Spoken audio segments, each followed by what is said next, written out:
யார் அந்த பையன்? நான் தான் அந்த பையன் அப்படின்னு பாட்டு பாடணுன்னு தான் தோணுது. சரி, பவுலில் பார்த்தீங்க அப்படின்னா சீட்டெல்லாம் எழுதி போட்டு வச்சுருக்காங்க. அதுலேருந்து ஒரு சீட் எடுத்து யார் அந்த சீட்டில் வர வாக்கியத்துக்கு சொந்தக்காரர் அப்படி சொல்லணுன்னு விக்ரம சொல்கிறாங்க. அதில் பார்த்தீங்கன்னா என்ன எழுதியிருக்கு, இவங்களுக்கு பேமெண்ட் வேணாம், பஸ் சார்ஜ் மட்டும் கொடுத்தா போதும் அப்படின்னு தான் சொல்லியிருக்காங்க. ஆனால் திவாகர் எதுக்கு எழுந்து கத்துறாரு அப்படின்னு தெரியல. ப்ரோமோவில் என்ன சொல்லியிருக்காங்கன்னா, சீக்கு வந்த கோழி மாதிரி இருக்கான்னு சொல்லிட்டு எஃப்ஜேவை பார்த்து திவாகர் அவங்க சொல்கிறாங்க. 20 நாளைக்கு இவன் அப்படி என்ன பண்ணிட்டான், 24 மணி நேரம் பேசிட்டு தானே இருந்தான், சீக்கு வளர்ந்த கோழி மாதிரி இருக்கான் அப்படிலாம் சொல்லிட்டு இருக்காரு. நாமினேஷனை ஃபேஸ் பண்ண சொல்லு, ஓட்டு போட்டு நாமினேஷனை ஃபேஸ் பண்ணாமல் இருக்கிறான், நான் 2 வாட்டி ஃபேஸ் பண்ணிட்டு வந்துட்டேன். திவாகர் அப்படி சொல்ல தான் எஃப்ஜே வந்து அந்த டான்ஸ் ஆடிட்டுருக்காரு. எனக்கு பார்க்குறதுக்கு பார்த்திங்கன்னா அந்த டான்ஸை பற்றி எனக்கு தெரியாது. ஆனால் அதை பார்க்குறதுக்கு எனக்கு எப்படி இருந்துச்சுன்னா, இந்த கோழி வந்து டான்ஸ் ஆடிட்டுருக்கோம்ல அந்த மாதிரி தான் இருக்குது.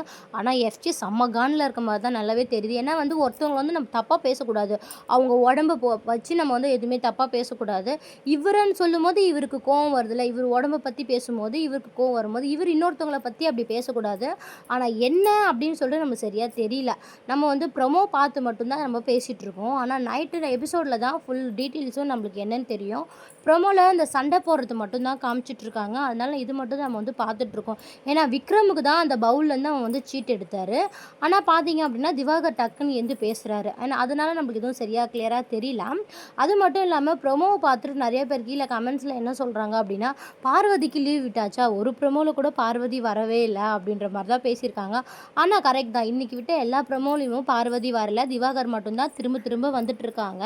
உங்களுக்கு எப்படி திவாகர் வந்து எஃப்ஜேவை பார்த்து சீக்கு அந்த கோழி அப்படின்னு சொன்னது தப்பு இல்லையா அப்படி சொல்லிட்டு கீழே கமெண்ட்ஸில் சொல்லுங்கள். யாருமே வந்து ஒருத்தவங்களை பற்றி தப்பாக பேசக்கூடாது, அதனால தான் நான் சொல்கிறேன். ஓகே, பாய்.